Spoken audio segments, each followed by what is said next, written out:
Hi guys, welcome back to my channel. So today we are doing makeup do's and don'ts. So it's basically half of my face is going to be how you shouldn't really try to do your makeup. I mean, of course, if it works for you and looks good, then that's good, but it's just like my tips and tricks of avoiding mistakes. And so the other half will be like what you would do to help improve what you got going on. So we're just going to jump in. Ideally, you would have a clean face. And you would start with a moisturizer. This is important regardless of whether or not you have oily skin or dry skin. If you have dry skin, it will really help with the dry patches, and I'm just going to do it on half of my face because that's the whole point. And if you have oily skin, eventually it can trick your skin into not producing as much oil because it sees that it knows that it has enough moisture already, so it won't need to produce as much. Based on the moisturizer. So that is that. Next is a primer. You basically want to use a primer because it can help you with any sort of like problems you may have. I am going to use, like, your primer can work for redness, for like pores. That's what I'm going to use it for today, is pores. It can work for texture, really anything. If you're dry, it can help with that if you have a moisturizing primer. I am going to use the Benefits Professional. I just have the mini one here, and push that into where I have significant pores, or more prominent pores I should say. And of course just on one half of my face. And I'm not going to put any primer on the other half of my face, just so hopefully you all can see in the end the difference. And then I definitely recommend using just a general primer. I'm using the Nivea Men's Post Shave Balm. You can use the Hangover RX. Really just like anything that's kind of sticky that can work to hold your makeup in place, essentially. I'm just gonna put that. You don't need a lot. It's definitely really, and it's really like wet. You're not gonna, and you definitely should bring it down your neck, because obviously you would end up putting makeup there as well, and you will learn later on. Okay, with that done, we're just going to move on to foundation. I'm going to do the bad side first. So obviously you're going to want to find your right shade, and that's a problem a lot of people have. They might match it to their hand or whatnot because it just doesn't match your skin. Like, your hand is not the same color as your face or neck, and you really wouldn't necessarily want to match it to your face either, because after you have your face, you're going to have like your neck or your chest or something showing, and it's just not going to be cute. So as you can see, well, hopefully this shade is a smidge too dark for me, and it gets kind of pinky or oxidizes, and it just does not work for me.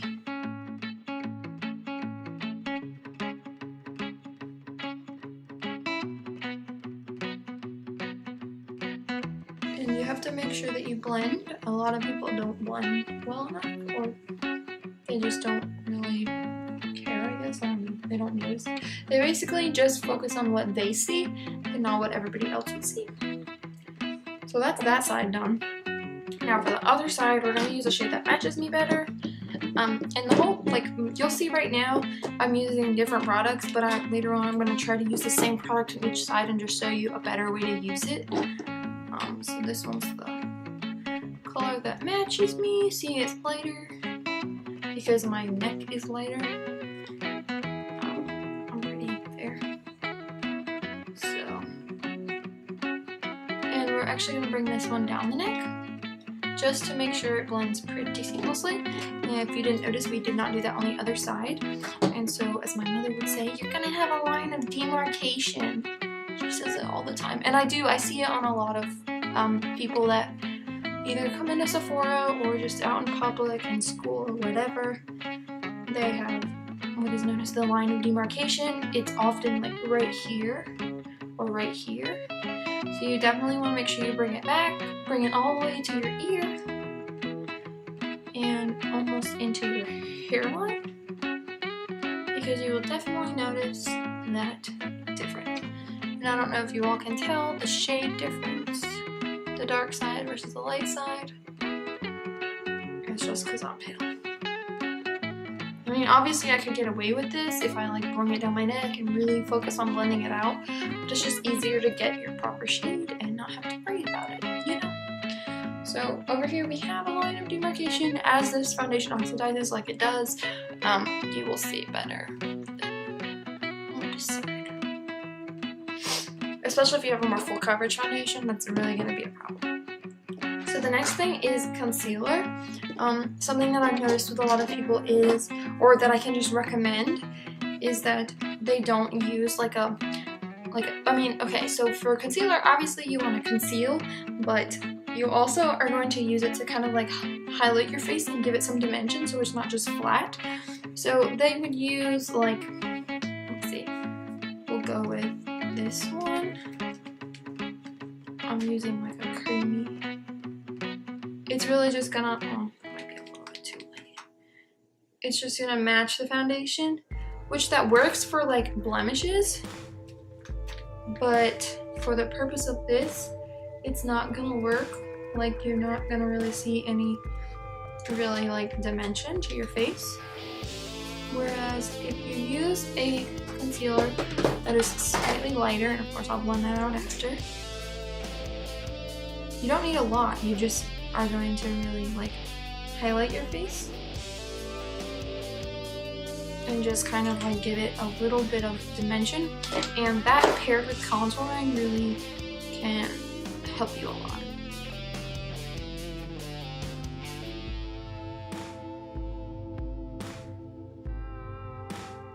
So it's just a little bit lighter than my skin tone. As you can see, it just helps brighten, makes me look more awake. Versus this side, which is just kind of like dull, like it covers, but it's really not brightening or helping me. I hope you all can see the difference here in the brightening effect. Okay, the next thing is to cream contour. Granted, not everybody cream contours, of course, so I am going to do it just for the sake of this one. You just need a little bit.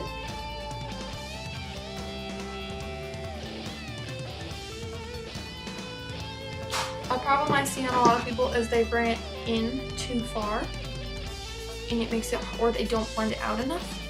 So I'm going to rub the excess on the back of my hand for now, because I don't have a wipe close by. And I push up, because I do not want it to really drag down and look atrocious. So I'm really just dragging it up to help it kind of blend out. And then I'm going to help you later as well, make it to where it actually looks presentable. Okay, and then over here you can see it's really far close to my mouth, versus over here it's kind of further back. So we're gonna actually just kind of like circle this in, and you'll see how it doesn't look as uniform as the other side. So you can kind of see this almost lifts my face, versus this one does it. And I did start at my ear and come down on both sides. It's just the way it like helps me look more alive. I can't really say that. So yeah, I just look more lifted on this side than I do on this side, which is a perk. I mean, of course, you don't have to cream contour. That's just what I do. Just how it works for me. Okay, so I know it looks like this side of my face is just like in a shadow, but I promise the light is center. It's just that foundation is darker, and so that's what the effect you get.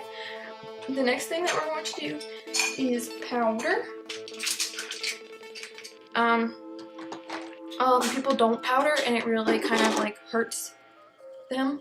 They're like, oh, well, I have dry skin, I don't need to powder. Honey, you need to powder. If you're doing liquid foundation, powder, because you are not going to have a nice base for the rest of your makeup, because it will stick and look patchy, and I will show you here in a minute what I'm talking about.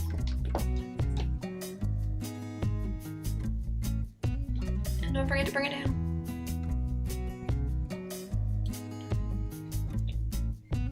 Plus, it can help you stay matte throughout the day and not oily, and it can keep your makeup from sliding and really just make it last longer. Like, of course, there are matte powders, but there are other powders too. So even if you are dry, you can get one that isn't mattifying and you'll be fine. A trick for contouring is to bake.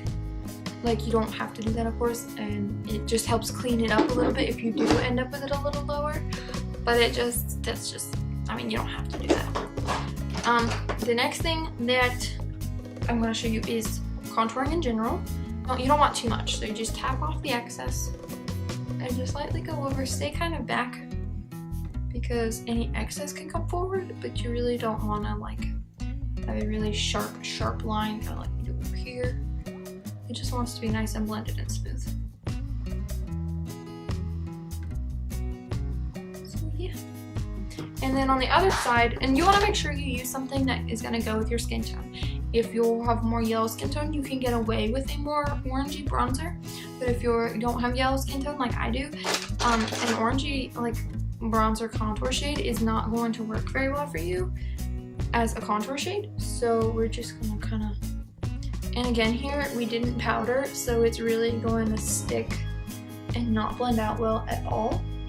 Another reason to use the powder. So that just looks like terrible.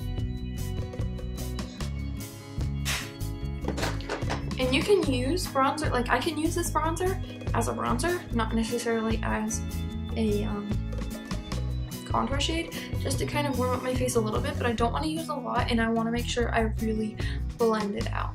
So just a little bit in the high points, just to look a little bit sun-kissed into summer. So yeah, that's what we're working with. The next thing that we're going to do is blush, and I'm going to use the same blush on both sides just to show you. It doesn't, like, I don't want to say that the color of your blush really affects, I mean of course it does, but it really depends on your technique of applying it. I'm going to use this brush by Morphe, and this next one. This is a very pigmented blush, but that's fine as long as you're careful with it. Start further back because you don't want it to be too like just on the apples of your cheeks, because that's not flattering. It's not going to make your face look very nice. And I'll show you what I mean here. If you just do the apples of your cheeks, it just doesn't look right. Like from the side, you just see like a red blob here and nothing like really, it doesn't even out like it does over here. Like this one just kind of blends, whereas this, we just have this lump here. Even if you blend this out here, if you don't bring it back some, it just kind of looks like you were sunburned in one spot. And this also helps to kind of lift your cheeks as well. Like I like to call this like the Neapolitan ice cream. It's like chocolate vanilla or chocolate strawberry vanilla, because you have just like stripes of makeup. That's another thing. Some people just do like a stripe and they don't blend it out. There's just one girl at my school that does that. I'm like, Auntie, please, let me help you. Okay, so lastly is, for the face part at least, is a highlighter. And again, we're going to use the same thing on both sides. The Anastasia Beverly Hills Glow Kit. We're going to take the shade here and just tap it on my high points, on the tip of the nose, right here, and just a little bit. So you can see pretty highlighted, right? Let's do that on the other side. People love to just do a stripe, and it doesn't blend well. As you can see, I don't know how well you can see in the camera, but it's just like a chunk, and it's not cute. So what you do is you take your wet sponge and you just press it in. It really helps to kind of like blend it into your skin and make it not as chunky looking. So it's just like a nice pretty highlight and not just like a chunk of like, I mean, you can go heavy-handed with this, and as long as you dab it, it's still gonna like blend into your skin and be a pop-in highlight. You just don't want this big like line. Like you can see when I turn where it just suddenly just starts. Whereas over here, it just kind of blends right in. So yeah, that's what you want to work with. And I know it's kind of weird to take like when you already have that powder on and then to take the sponge over it, but it's just helping it melt all together. So What I commonly see people do, and we're gonna start on the bad side first, is, let me zoom in some. People like to take it and start in here. And they like to outline their brows.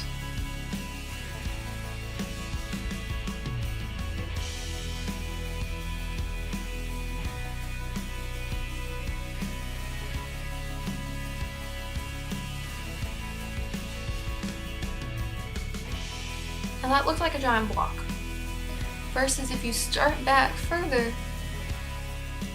and then don't worry about the top, just worry about filling a little bit. It definitely helps. And another, see, you can just kind of see it looks a little bit more natural and less chunky than this side does. So, and then combing it just kind of really helps it stay.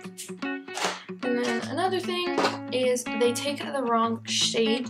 I have, like, they'll take one that's too dark for them because, I don't know, their hair's dark and it just doesn't, like, fill properly. So it's like, it's okay, but it's kind of like too dark at the same time. You might want to go a little bit lighter on your brows if you have, even if you have dark hair, because it can just kind of like balance your face, because your brows aren't meant to be like a giant chunk. Like they're thinner than your hair naturally is, like on your noggin, of course. So if you use like your proper shade, it just kind of like a little bit lighter, and you can do a little bit in here, but just do a couple flicks just to like make it look a little bit more full, but not too like squarish, like squared off. And now granted, people have different brow shapes, they do what they want. I'm not knocking that at all, but I'm just saying you don't want it to be like a chunk, because that's not how your eyebrows naturally are. Sorry, I should be combing that out. Okay, now this is what the face is looking like so far. This is not okay, so now onto the eyeballs themselves. Have some kind of base down. I mean, I already put it on as concealer, or you can use a primer or something that'll really help you keep it and make it last long. I'm just gonna go ahead and jump into the eyeshadow. We're gonna use a Modern Renaissance because it's pretty easy, pretty blendable. It has some decent colors in it. It's a pretty simple thing to work with. And we're gonna do a halo eye, I guess, to start. So I'm gonna take, actually, should we? Nah. I'm gonna take a little bit of Bon Fresco and just kind of put it in my crease on the good side. And I'm forever seeing people that do not put shades in their crease. It just kind of like blends everything together, and it's really going to help later on make you look less chunky and choppy, which is not something anyone wants.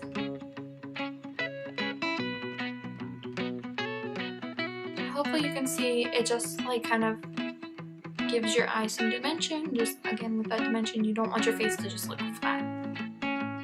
If you have hooded eyes, this is really going to help you as well look less hooded. Okay, and we're not going to do that on the other side, of course. But we are going to take, we'll just put like a shimmery color on the lid. We'll take Primavera, which is this one here. Focus. And just put it on the good side. We're gonna put it just on the inner corner. I mean, of course, there's nothing wrong with putting a shade all over. It's just when you don't blend it that it just kind of looks not really put together, and that's the whole point. You want to have it look put together and like you know what you're doing. So over here we just have it a little bit on the inner, and over here it's just kind of like slapped on there. So now we're gonna take a darker shade. We'll go with Venetian Red, and just place that in the outer corner. And we're gonna do the same thing on over here, but not gonna blend it like you normally would want to. We just slapped it in there.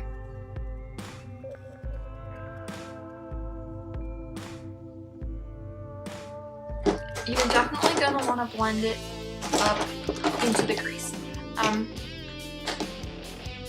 It just kind of makes it look a smidge bit more natural. I mean, as natural as red can get, but it really just helps it look more put together. And you want to apply it like in layers almost. As you blend it away, apply more, blend it and apply more over and over. That just helps it keep together.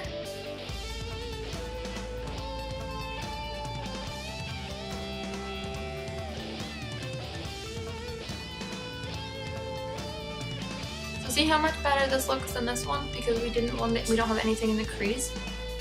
So like with it in the crease, it just kind of looks more like it's there, it's ready, you can just slap it on. And take that same shade that we used before, this one, on a little bit on our fingertip. We're just gonna tap it right in the inner corner just to kind of brighten, and that's really gonna make your eyes look more awake. You can use this kind of shade, you can use a white, anything with a like you can use a shimmer. Of course, this one's a shimmer. You can use a glitter, anything really. It doesn't make a difference as long as it's a light shade. It will help your eyes look more awake than it would have. And then you can put a tad bit up here on the brow bone, just to kind of, again, lift the eye and enhance what we got going on. So it just kind of helps it brighten up. And lastly, make sure it's all blended together. I wouldn't recommend using a really heavy glitter on the eyebrow, like the brow bone. I would use more of that shade. I just don't have any right here. So this really just works and just makes you look more lifted and awake. So moving on, I'm gonna zoom in even more to the eye itself. Oh, it won't let me zoom anymore. That stinks. Oh well. We're gonna go ahead in with eyeliner. This is a liquid liner version. I'm using the Maybelline Master Precise on both eyes. And I'm just going to show you what I think is the best way to apply liquid liner. People ask me all the time, how do you get your wing so perfect? I'm like, I don't know, I just do it, and I do it quickly. What I do is you have to start from the corner here with your eye open and bring it up and out. So this is going to ensure that you get all the way to your lash line. That is one of my biggest pet peeves.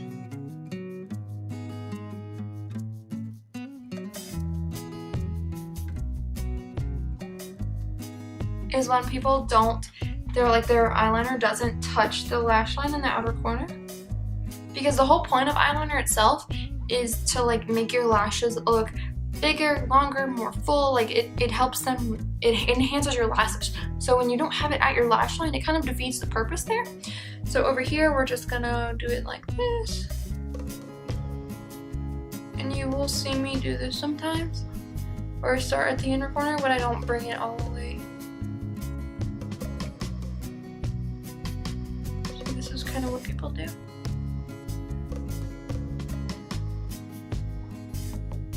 And then they'll make it a little bit too thick, like correcting it.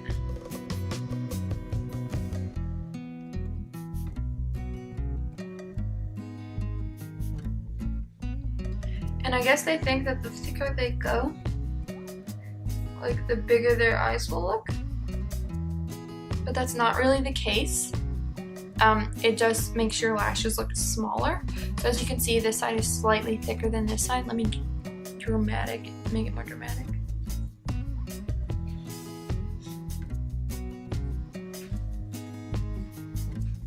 And then from head on, it looks straight, but when you look closely, you can see that it really doesn't touch that lash line all the way.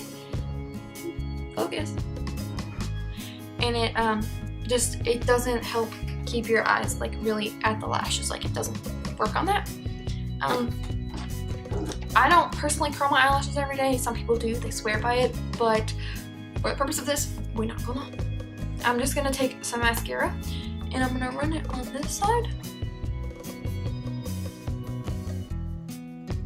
And you don't want to use too much.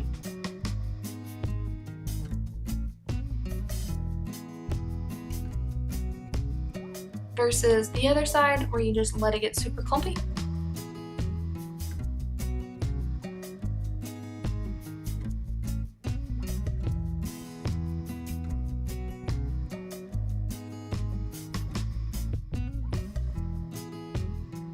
So the more mascara you put on, the less, like, I don't know how well you can tell, like the less voluminous they're gonna look.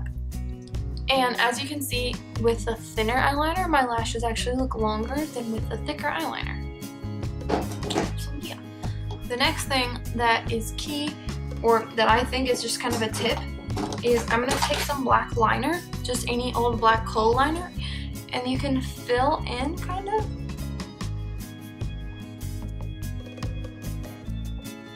I don't recommend going all the way out to the edge because it can kind of keep it from being sharp.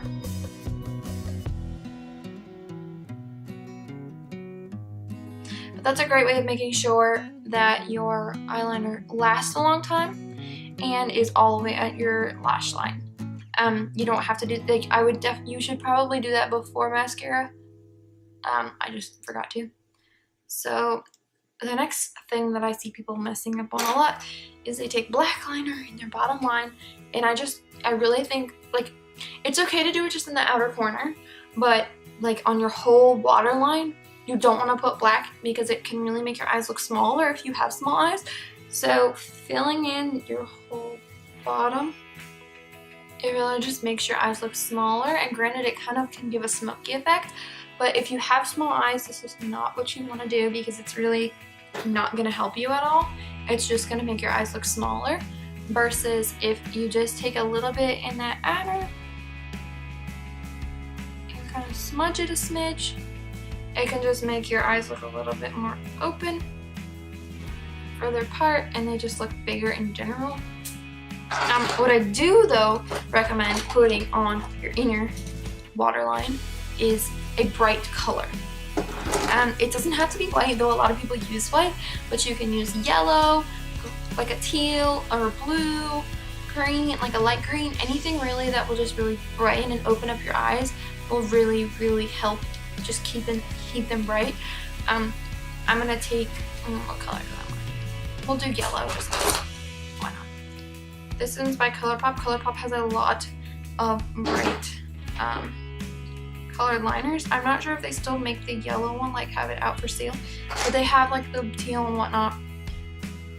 As you can see, that just kind of brightens and awakens your eyes.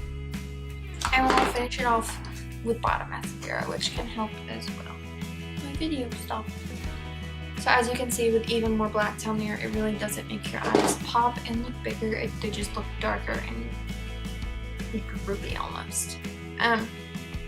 So that's really it with the eyes. Now we're just going to move on to lips. So we're just going to use this shade because it's really easy to use, like a nude or pinky color when you're first starting out, or if you struggle.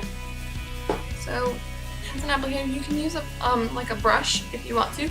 I just prefer just using the applicator. And a problem that I see a lot of people doing is when they're overdrawing, they don't do it in a way where it looks like natural enough for your lips to just be naturally like larger.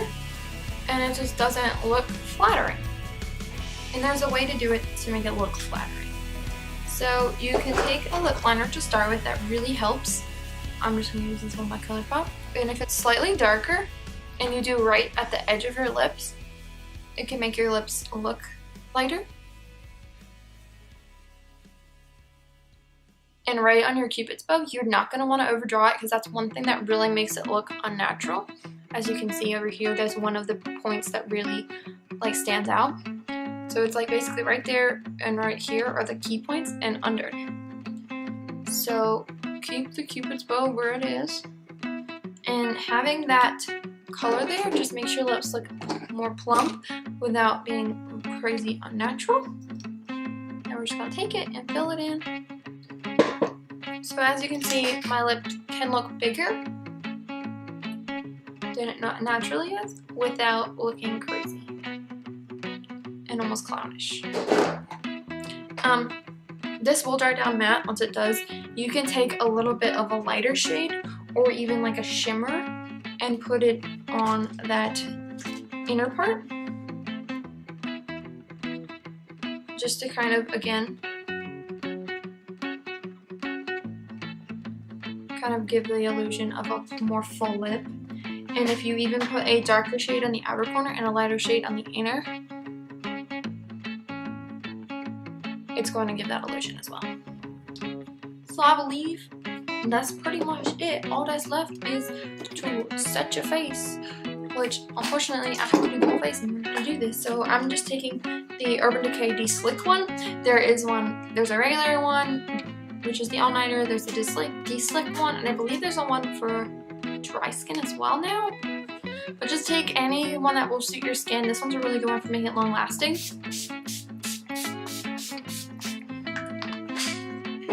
Feed it. And fanning it or pressing it in with that beauty blender can really help you keep your makeup in place all day long.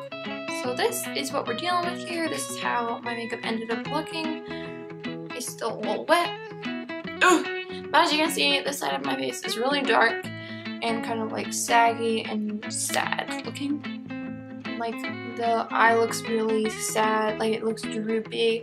The eyeshadow's not blended. My brow looks really chunky. My lips look really fake looking. But on this side, it looks lighter and more uplifted and just brighter in general. Like my skin just looks healthier almost because it's essentially glowing. Like you made it look like that with the concealer and the highlighter and just how you naturally did it. So let's see if we can see that line. You can kind of see the line of demarcation that I was talking about. Oh, it's like all of a sudden lighter and darker. Versus over here, it is flush. So yeah, guys, that is it for this video. Let me know down below if you like videos like these. I definitely have more tips and tricks to keeping your makeup on and looking at its peak. So yeah, let me know down below if you like videos like this. Hit that thumbs up, and I will see you guys in my next video. Bye!